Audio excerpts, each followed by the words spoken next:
Monty, welcome to the Dad Edge podcast, my friend. Good to see you again. Great to be here. Thanks for having me. Yeah, you bet, man. That's studio, man. It's legit. I feel like I'm talking to you like I'm in the audience. Yeah, right. Well, all right. That's a good feel. That's what I'm going for. Awesome, man. Well, hey, so we were introduced by some mutual friends, and I always like to kick it off with your childhood and what that was like for you. And I know that was a bit of a challenge for you, but what was it like growing up for you, man?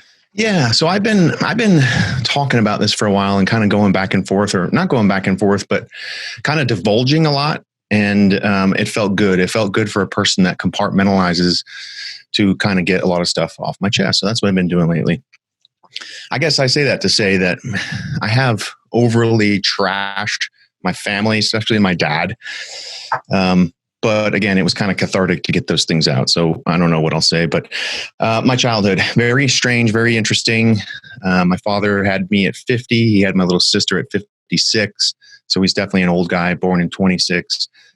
Totally different mentality, different upbringing, different way of thinking. His parents couldn't afford him, so they actually put him in an orphanage for 6 years, him and his brother, until they could afford him back. And he lost his virginity in there at 9. And I think that played a role in his moral compass and how he thought of things and how he thought of relationships and women in general and sex and all so we can get into that later. But had a good relationship with my mother until I was about 6.5. And then my little sister came along.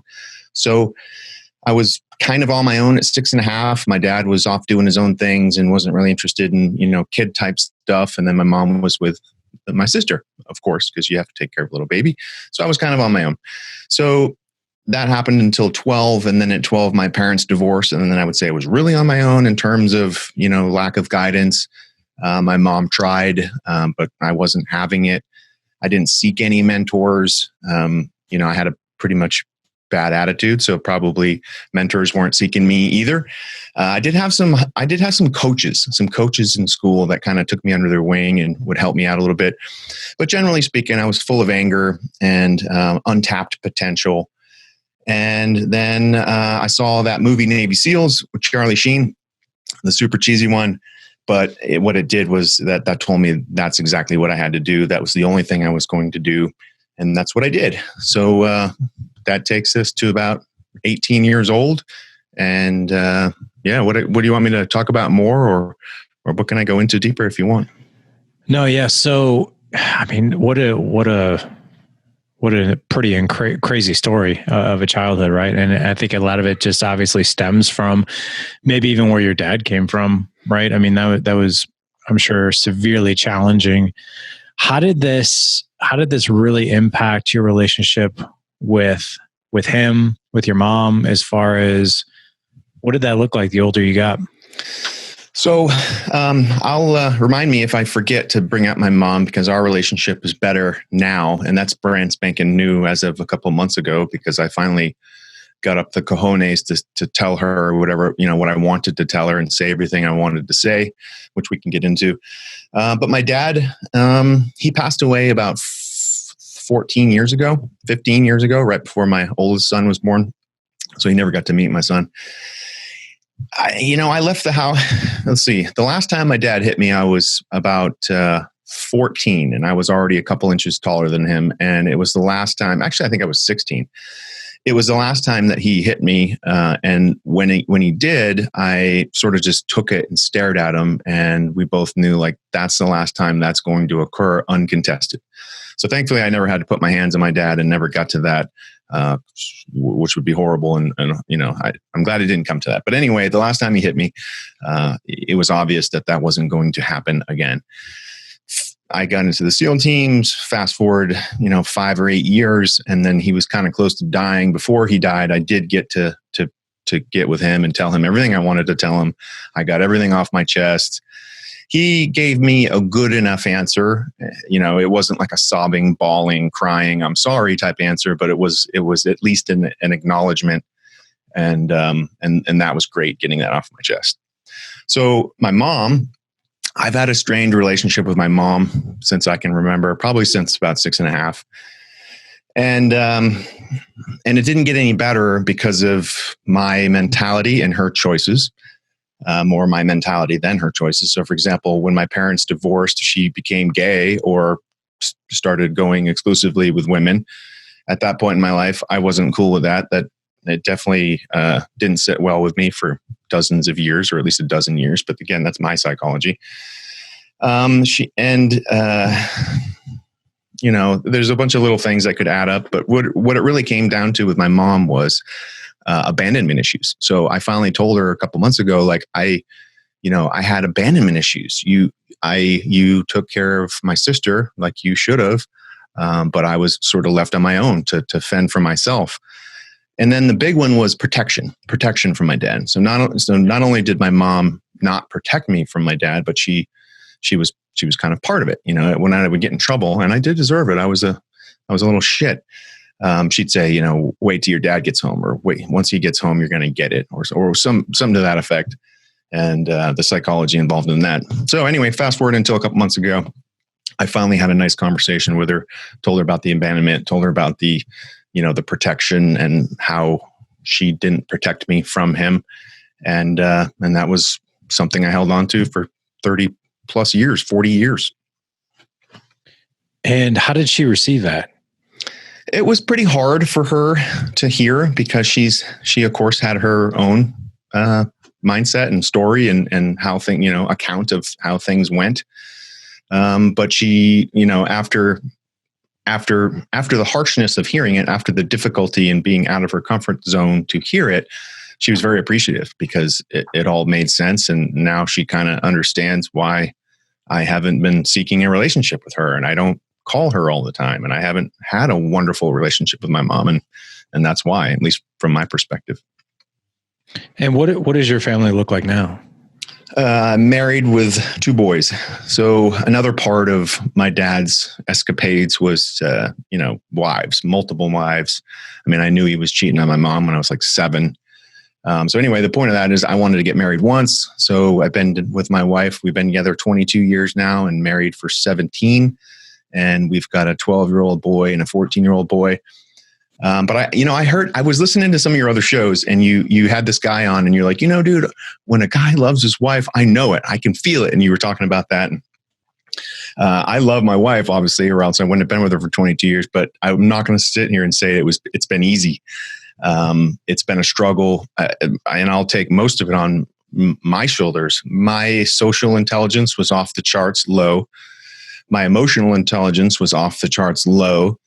And my wife has those things in spades. So she, my gaps, my weaknesses are kind of her strengths. So it's worked.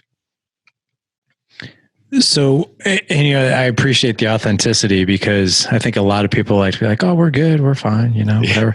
My wife, her best friend literally from high school, and also her maid of honor in our wedding, has been married 20 years. She called my wife out of the blue last night and dropped a bomb on her saying, yeah, me and so are getting divorced. My wife was like, wait, what? And she was like, yeah, we haven't been happy for years. For the past year, he's been sleeping in the basement.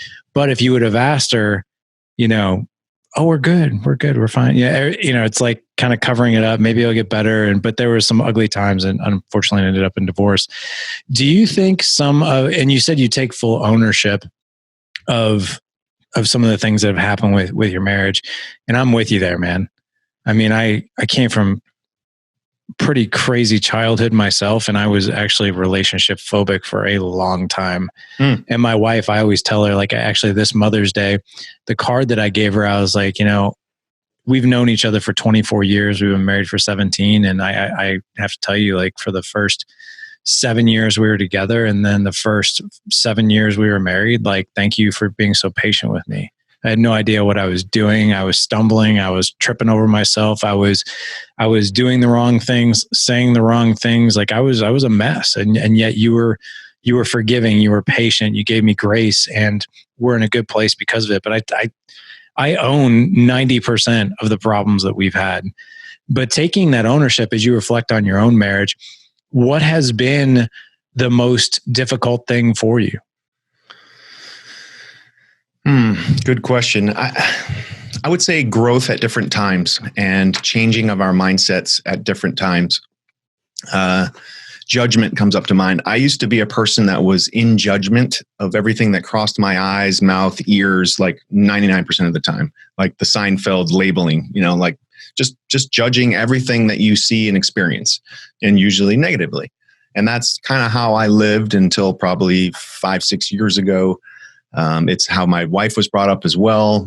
Just a very, I guess, judgmental family, and opinionated, and have the idea that people want to hear your opinions, right? So I guess what I'm saying is 5-6 years ago, I changed some things and sort of gotten sick of myself over that just prejudging everything, judging everything, labeling everything, mostly binary, right? We can get into that too. But as I've gotten older, things have gotten more gray, whereas when I was younger, it was black and white, right, wrong, good, bad, right? Should, shouldn't, very binary. So I guess that's my answer is people evolve, people hopefully evolve, people grow and change. And if it's not at the same time, it can be pretty awkward and full of friction. So for example, if one person in the relationship is learning new communication skills and learning what is healthy and what is not, and the other one isn't, and they're just being they're acting how they have been programmed their whole life, it can cause some friction. Now that I think about it, I'd say a better answer would be acting in emotion. So, whether it's business or your wife or your kids, I think acting without emotion or taking some time to reflect on what you're about to say and do, as that emotion kind of, comes down the trough or past the high point of the wave, it comes down into the trough, and you're not as escalated and you're not as viscerally mad or whatever the emotion is a better time to talk. So I guess my second answer is what's hard is having conflict when one or both sides are emotional and not necessarily as logical as they could be. And if you could let's just say you could have a conversation with yourself before you got, let's just go back. You said 22 years? 22 right? years. Yeah. 22 years. So let's rewind 22 years. Let's just say, here you are, Monty, now. And if you could sit down at dinner with Monty, let's just call it 25 years ago, and you literally had a chance to sit face to face with yourself over a meal, what type of advice would you give him for where you're at now? Yeah, that's an interesting one. And I've thought about that one. The problem is I wouldn't listen. 25 years ago, I wouldn't have listened to me now. Matter of fact, 25 years ago, I probably would have kicked my ass, just for bringing it up. I was really immature, like the immature warrior. I heard that term when I was in a Native American sweat lodge, and I heard it, and I was like, immature warrior. That's me, So anyway, I wouldn't have listened, but what I would have said if I would have listened is learn the difference between subjective and objective. That's kind of what I was talking about in terms of, being emotional or being rational. If you can step aside and be objective as opposed to being subjective, it's so much better for you and the other person, and it doesn't set off their defensive mechanisms, and then you have a better conversation and all that. I would say stop being so damn judgmental. You don't have to classify and quantify everything that crosses your sight, and people don't want to hear it either. So you might have opinions on everything on this planet, and sometimes they're good and sometimes they want to be heard, but mostly, especially when it comes to unsolicited advice, people don't want it. If they wanted it, they'd ask you for it. That's some pretty critical feedback right away. I wouldn't have listened to myself. That's for sure. Yeah, rolling with authenticity. I don't know if I would have listened to me either. I'd be like, "What do you know? You don't know nothing." Yeah. But that brings up a good topic in terms of how do we learn? And me in my early days, I didn't learn anything from other people in terms of. I just had to step on it myself. I had to make my own mistakes and feel the consequences of those mistakes to get it. I wasn't reading books and learning things. I wasn't seeking mentorship and learning things. I was just kind of bumbling along and making my own mistakes, and then, figuring out not to do that again. or do it better. You had to touch the hot stove yourself. Yeah. So yes, I did. So when I was 5, apparently I put a paperclip into an outlet, and I got zapped. And not apparently, my mom was like, "You said one thing. You said after you're done crying, she said that I said I lost all my superpowers." But yeah, I definitely had to touch the stove. I wouldn't listen to an adult. Not only the stove, but stick the paperclip in the outlet. So yeah. That's definitely a new one. Yeah. So now you're raising 2 young men. Well, actually, let me go past that question here for a second. I got another one for you. So with my childhood, how I grew up and being a father for the first time, I always say this, like you have 2 boys, I got 4, 14, 12, 6 and 4. And I always say this, like I wasted the first 6 years of my 2 older kids' life. So 6 and 4, meaning I didn't know what I was doing. With my background, what I did was I did the wrong thing. I really kind of leaned into that victim story where like, I'm probably not going to be a good father because of how I grew up, but there was a deep desire in me to be a good father. And I was like, okay.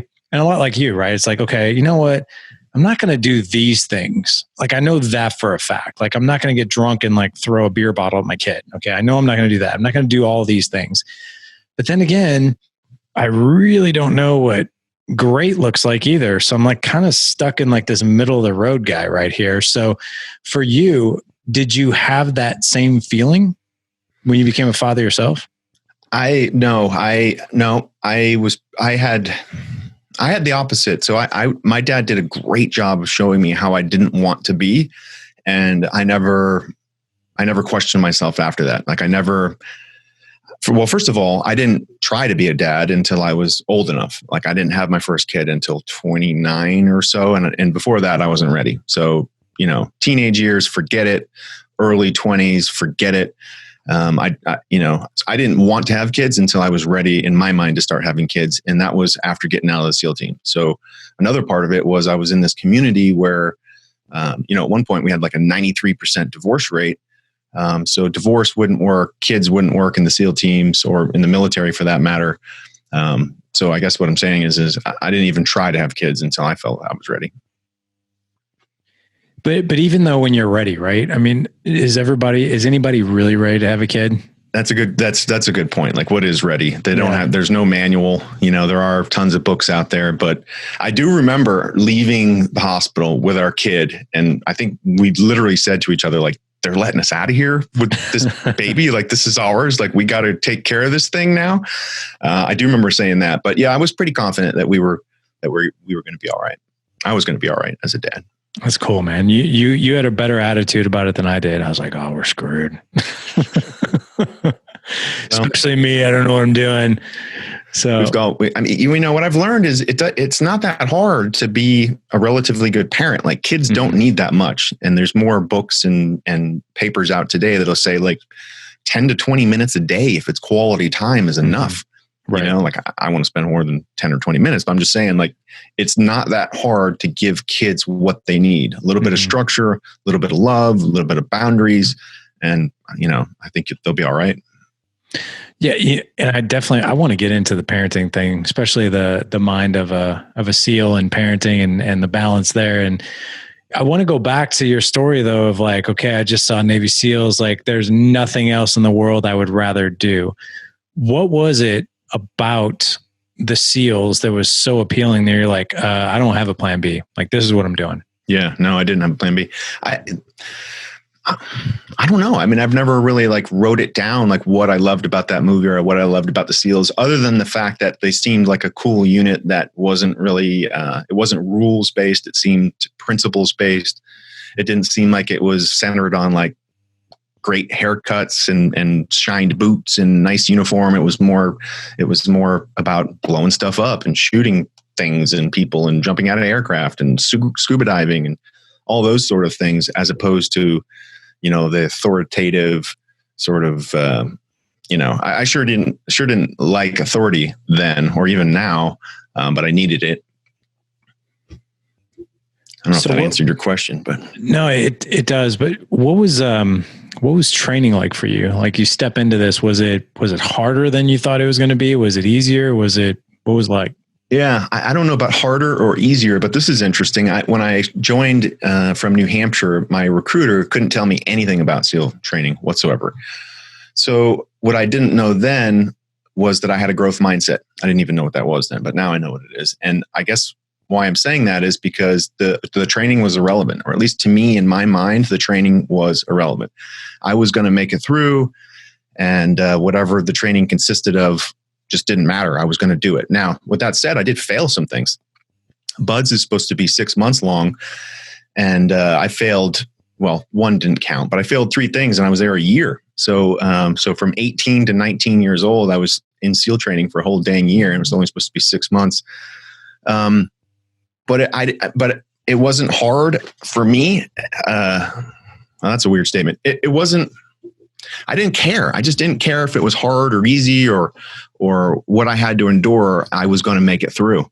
And furthermore, like in Hell Week, you hear about Hell Week. People always talk about Hell Week. When people around me were quitting, I actually felt stronger. I actually was saying to myself, look at these guys quitting and they're leaving, and I'm enduring this. It sucks, but it's not that bad. And then, so by the end of it, I felt unbreakable. I can't remember what other SEAL I had on who said the exact same thing, that every time he heard the bell ring and he was still in it, that was like another chip for him. He's like, yep, okay, I can keep going. I got more in me. Yeah. What was it about your mindset that, so if you could teach someone who's listening, like that mindset of like, yeah, it's just going to be what it's going to be, and I'm just going to do it, and I'm not going to quit. And that's all she wrote. But I'm sure I would have to think that there were times where you're just like, wow, it's getting pretty tough, but you just find a way to muscle through it. So first of all, if a SEAL says they never thought of quitting, they're lying. But I never thought of quitting. And the reason I can say that is because of my dad. I was not going to quit because that guy, he gave me like 2 compliments in my whole life. And I literally forgot the first one. And the second one was when I graduated SEAL training. I still have the letter. He wrote me a letter. And that was my motivation. I was not going to quit. I was not going to tell that guy I quit. And it just wasn't going to happen. I was going to die. And, here's something cool. Day 1 of Buds is the 50-meter underwater swim. So you have to jump in feet first, do a flip, and then go underwater and come back and, 50 meters. And they have you jump in feet first, so you can't get a nice dive and you can't get a nice push off and everything. And I don't know if this has changed. I don't think it's changed. But what I thought was cool about that event was if you didn't make it, meaning you passed out underwater, you passed the evolution, meaning what you're telling me is you're going to stay underwater until you die. You're either going to complete the task or you're going to die. And that's the type of people I want to work with. So I thought that was pretty cool. Just right out the gate, day 1, 50-meter underwater swim, you pass out underwater, you pass. So did you pass out or did you do it? No, I made it. No, you made it. I failed some other events. I failed drown proofing, the one where you tie your feet together and your hands together and you go in the pool and swim around and do all that stuff. I failed that one. And then I also failed pool comp, which is second phase of Buds after Hell Week, where you have like this dive equipment on and it's old school, like rubber hosing, and they can tie your hoses in a knot and you have to untie it and follow all these procedures. And I failed that too. I've seen videos of the drown. You said drown proofing. Drown proofing. Right? Yeah, dude, that makes my hands sweat. Like that one just wigs me out, man. Just watching it. Yeah, well, so that ties back to your question. Like, what would you say to somebody, or how would you train somebody to make it through? And whether it's drown proofing or pool comp or being cold or wet or tired or whatever the thing is, I would say try to get that mission focus, try to get that growth mindset, look at the future, look at the goal and focus only on the goal. And all these little pieces of uncomfortableness on the way are just hoops you have to jump through to get there. Don't focus on them other than, yes, you need to focus on the task at hand. And the only thing to focus on is the task at hand, because you could fail it or die. But don't ever lose sight of the goal. Don't ever lose sight of why you're doing this. And that's what I would tell somebody. Basically teach them how to have a growth mindset.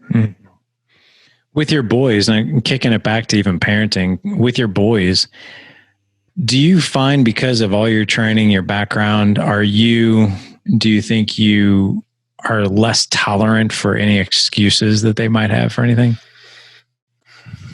Back before I installed humility and empathy into my life, yes, I was not interested in any excuses for any reason, which is, again, the growth mindset. But then you get a little bit of empathy mixed in there. And I think that's where things need to be in terms of, in high stress environments, in the SEAL teams, or even in the NFL,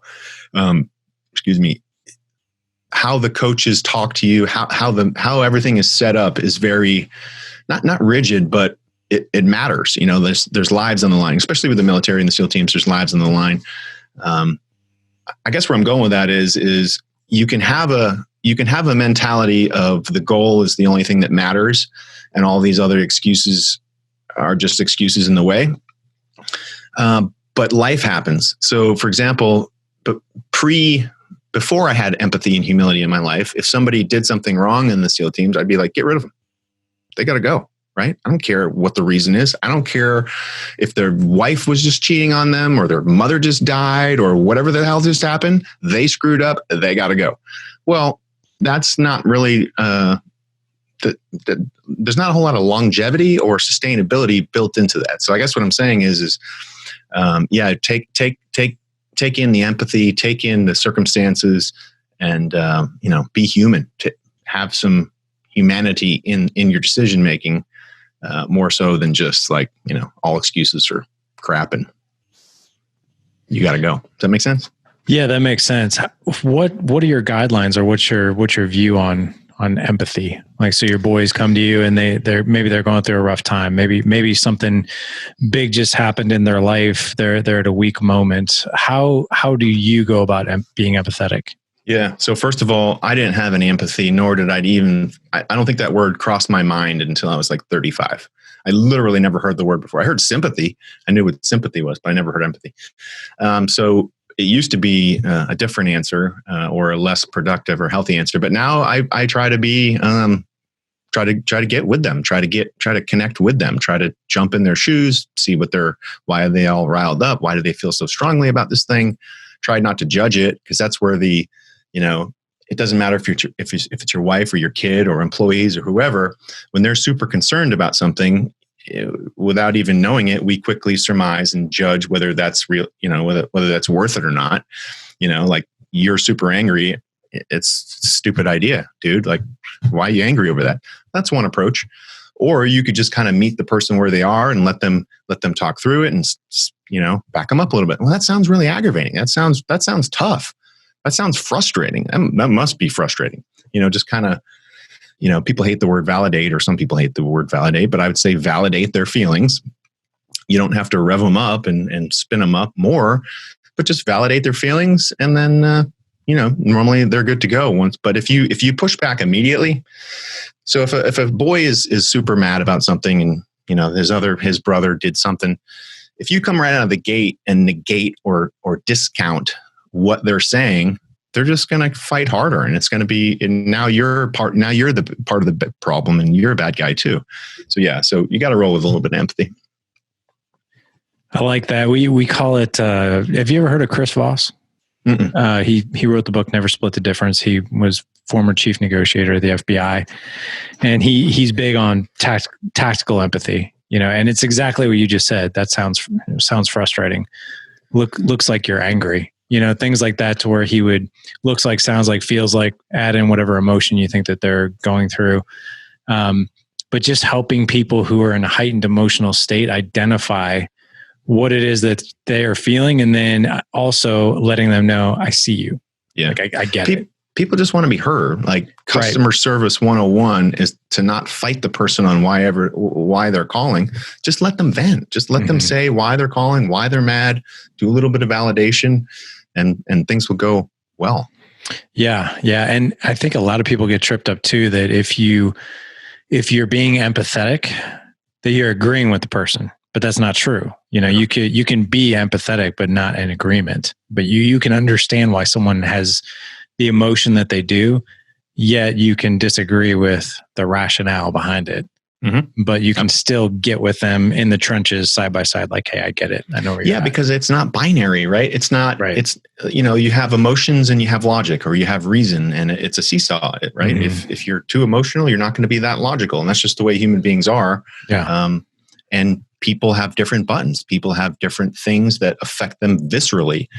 And it's not our place to judge if their sadness is warranted or if their anger is warranted. It's just meet them where they are, validate a little bit, and they'll probably get through it quicker. But if you butt heads and tell somebody they're ridiculous and acting ridiculous, and it doesn't go well. I've tried that for years. It's not working. I've done it 30,000 times. So how does what are some guidelines that you have around being a father? Like how do you stay in your lane, and what are the life lessons you're wanting to teach these boys? Yeah. Well, I don't know about the guidelines. Maybe I need to print up some family guidelines or some fatherly guidelines. I want to raise kids that are better than me. I want to raise good people, good human beings. And we're already doing that. They're already loads and ages and light years above me. Here's an example. My 12-year-old just had a birthday not too long ago, and he got $100. And he took that $100 and he donated it to Higher Ground, a nonprofit that I worked for 5 years. I didn't shame him into doing that. I didn't guilt him into doing that. I didn't even hint at that. When I was 12 years old, I wouldn't give money to a nonprofit. Matter of fact, until like 5 years ago, I wouldn't give money to a nonprofit. Another thing, my other boy, who's more like me, very driven, very doesn't take no for an answer, very persistent. He's not even dating girls yet, but I wanted to make sure that he understood about rape and understood about, persistence is going to help you in sports and music and all these other places in your life. And I get that. And I'm that way too. But when a girl says no, it means no. So that's not the time to push and press and change your tactics and change until you get the answer you wanted. No means no. So I guess, those things, but in a nutshell, just make better human beings. We want good little human beings. Have they ever asked you about your childhood growing up? They don't really ask. I tell them every once in a while. I try to give them some perspective when they're complaining about some first world problems, for example. I would say something to the effect of, I just want you to know that if I had said this to my dad, I would have been slapped in the face already 3 times. Or what you just said to me would have got me sent across the room. And I don't know if it has any effect, or what that does or doesn't do, or even if it's a good approach. But I do try to insert some perspective every once in a while and let them know that, you are living in a first world, and we've got it really well. And you are very lucky you were born here, and we have all these things, and let's get things into perspective. I think that perspective is good, because I think kids, they know what normal looks like, quote unquote normal, whether that's good or bad. They just think whatever the environment they're in until they get a little bit older is the norm. Yeah. And sometimes I think kids don't really understand how good they have it until they either see it or they hear it. So it does give them that perspective of like, oh, wow, grass isn't necessarily greener on the other side. In fact, it could be dead and could be dirt and, all kinds of ugly things over there. I did experience that probably 2 years ago. My older boy had a sleepover party over at a buddy's house. And apparently the kid's dad is not horrendous, but a piece of work, and had some interesting things to say and do in front of the boys. And after that, my boy was a little nicer to me, a little more respectful. I think it was the first time, like you just said, he kind of saw how a relationship can be, or how a father can be, and quickly was pretty appreciative of his situation. It's interesting that you say that. My oldest son has a friend who definitely comes from a pretty rough family. And he was sharing with me last night. He and I were sitting outside, and we were sitting around a fire just talking about 14-year-old stuff, like girls. And he was asking me about girls and girlfriends and how do you treat a woman, all this other stuff. And he's like, and I'll keep the kid's name out of it. He's like, when so-and-so was over here this past weekend, he told me something, a couple of things actually. I was like, what's that? He goes, well, he told me that his mom and dad are getting divorced, and that he actually doesn't have a bedroom. He sleeps on the couch because they turned his bedroom into the video game room where his father plays the majority of the video games. So he sleeps on the couch. And then he actually told me one more thing, which was the reason that his parents are going to get a divorce is because his mom drinks a lot and actually threw a drill at him. And I was like, you gotta be kidding me. He's like, no. He's like, he came over here and he kept saying things like, wow, man, like your family's really nice to each other. Like that was one big thing. Like your family's really nice to each other. Like the way you guys talk to each other and things like that. And that gave him, I think, a lot of perspective, of like, wow, like our family, we do treat each other pretty well. Maybe I need to appreciate that a little bit. Do you know that guy by chance? Do you see him, the father? I don't. I've only seen him a couple times when he's dropped off his son, like other than what he looks like, 40 feet away in his truck. No idea. Yeah. I don't know what you do if you did. I mean, that's tough. If if you know bad stuff's going on, like what are you supposed to do about it? What's a parent supposed to do about it? Maybe get him a gift card to GameStop for another video game. Like, I don't know. What would you do in that situation? Love to know. Yeah, I don't know. I don't have a great answer. I mean, are you the type of guy that is like, man, I couldn't be quiet on that. I might have to ask a few questions. Or are you just like, wow, like, let me brew on that for a little bit. Let me see what I would want to do. Yeah, somewhere in between. I don't know. I've never been put in that position, thankfully. I don't know what I would do. I'd probably say something. I'd probably ask some questions, and now later in life, I have a little more finesse. I would ask questions that wouldn't be like fight provoking questions, which I'd probably ask 10 years ago. You come across. I just want to say this because just a reflection. You come across to me as obviously a very driven person. You're competitive, and like you got your sight on something, you're going to go after it. But yet there's this calm about you. Like you've got this calm about you, but I feel like it's been a learned calm about you. And I'm really curious, like, I mean, what were you like 20 years ago? I have to think it was a bit more an enhanced, raw version of the man that I'm talking to right now. Yeah. I don't know. You got to get some of my friends on here, but I was a piece of work. I don't know where to start. Calm. So I've always been calm in chaos. And I think that was very helpful in the SEAL teams. And I'd say that came from my childhood. So I grew up, my family was a big drinking family, always drunk and hammered and poker games and violence and drinks thrown across the room and tables flipped and stuff thrown everywhere and screaming and yelling. And I'd be under the table, like grabbing quarters and bills that fell down, and just that's how I lived. That's how I grew up in this crazy chaos. So anyway, I've always been pretty calm in chaotic situations, or they just didn't seem chaotic to me. So that definitely helps in the SEAL teams. Definitely helps in combat. Definitely helps in in war. In combat, for sure, the most important people are the best people are the calmest, in my opinion. And then you mix in some good decision making with that, and you're really good to go. Right. No, I like that. Good. And getting back to marriage, the SEAL teams, like Jocko actually shared this statistic, but what is it? 70, 80, 90% divorce rate in the SEAL teams? Probably. Yeah, probably. How do you think you and your wife have beat the odds over the years? And I totally recognize that not, your marriage, like you said, hasn't been perfect, but there's no marriage on the planet that has. But even being in the SEAL teams, you got the odds stacked against you even higher. So how do you think you guys have overcome things?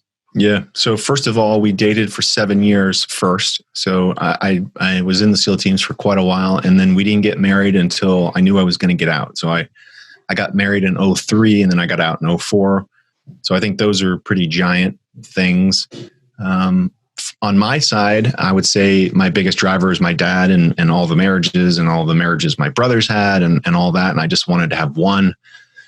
I learned early on that life is more than just about tits and ass, right? My second oldest brother was 50. He goes at about 55. He goes, it took me until I was about 50 to realize life was more about tits and ass, meaning there's more.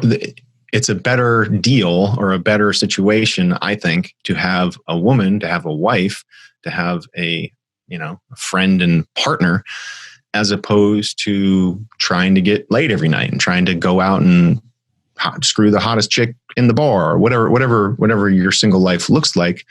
I'd say it was a huge choice or a massive choice to want to be married, to want to be monogamous, to want to be with one woman. On her side, she's also not a quitter and also wants to make it work. And it's been tough, and we've been close to divorce a lot of times, but we love each other and we want to make it work. So why'd we beat the odds? I guess all those things put together, plus I've been able to evolve and change and grow, and I needed it because like you said earlier, she put up with my shit. She put up with my Neanderthal caveman antics for a long time. Have you ever reflected back on going through and making your decision of like, hey, I'm going to go be a SEAL and there's nothing that's going to stop me? And just like when you started Buds, took you a year and you're like, yeah, I don't care. I'm either going to do this or I'm going to die. One of the two, but I'm not giving up. Do you think you've taken that same attitude as you reflect on your marriage into your marriage? Yeah, probably. Pretty much. Yeah, pretty much. Let's talk to the guy in the audience right now who maybe he's in that season right now with his marriage where things are not going good, and he's like, might just be easier just to jump ship, right? And you said you've been in this situation several times where you're like, wow, divorce could happen if we really let it. But then there was something in both of you. It's like, no, it's not going to happen. What do you think that thing was? I'd say it's giving up. For me, it's giving up. It's that never give up attitude. And I think it's worth it. I think it's worth the struggle. If you're in love, so what I would say to that person is, do you love that person? And does that person love you? And if those answers are yes, I'd say it's worth it. If you're miserable and you're always miserable around the person and you make each other miserable, then it's probably time to go. But I do believe in the sanctity of marriage. I do believe in the contract of marriage. And I guess that's a great place to start. Do you believe in that? Or do you, speaking to this person in the crowd, do you believe in that? Or do you think it's better to try to have a good time and just, be by yourself and do your own thing? I don't know.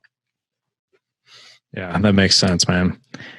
Well, as we wrap up here, man, first of all, this has been awesome. If I were to reflect upon the entire show here and your story and where you came from, I get the honor of being on this side of the microphone. I always say it's a front row seat to a dynamite education. And, your life could have, could have gone in a completely different negative direction. And no one would have probably ever blamed you. Like, be like, yeah, man, that I could see why you're at the place that you are.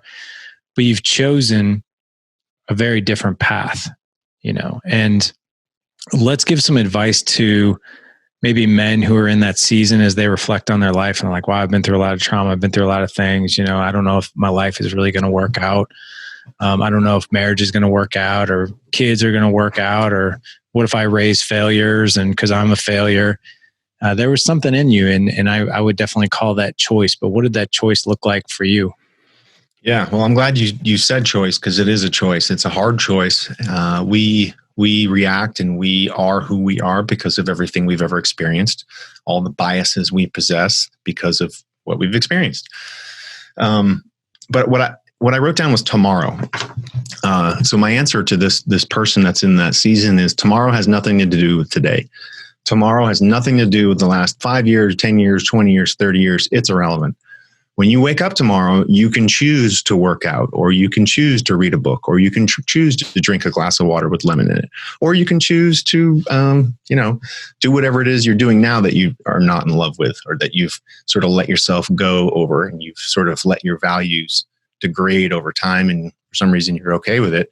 So I guess what I would say to you is the past is the past. It doesn't even exist. I'll say that again. The past doesn't exist. It's not real. And we can get into that some other time. But, how we think of the past, first of all, is not even true. And you can even implant ideas into somebody else and change their past. But anyway, it has no bearing on the future. And you have the choice to do what you want to do. It takes effort, and it takes discipline, and it's hard. And anything worth doing is hard. And you're going to be out of your comfort zone. And if you are out of your comfort zone, you're doing it right.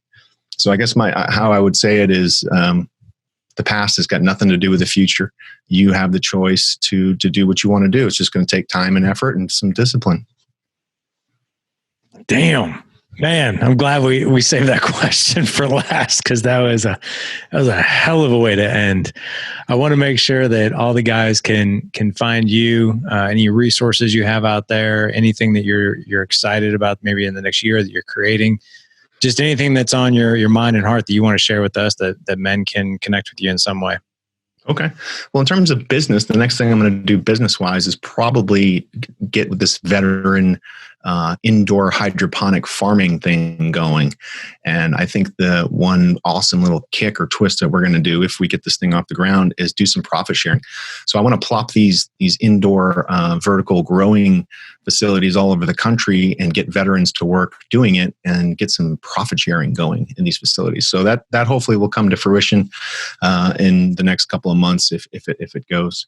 In the meantime, you can find me on my website, which is like my side project, thefullmonty.net. I just bought montyheath.com, so at some point I'll get that rolling. Yeah, man, social media, Monty Heath or Monty HTH at Facebook, and thanks for having me on. Hey, you bet, man. This was a lot of fun, and again, I don't think we could have ended any stronger than we did on that final note. So, gentlemen, you can find all the show notes if you go to gooddadproject.com/282 for this particular show. Again, gooddadproject.com/282. You can follow Monty. We'll have all kinds of resources in there for you as well.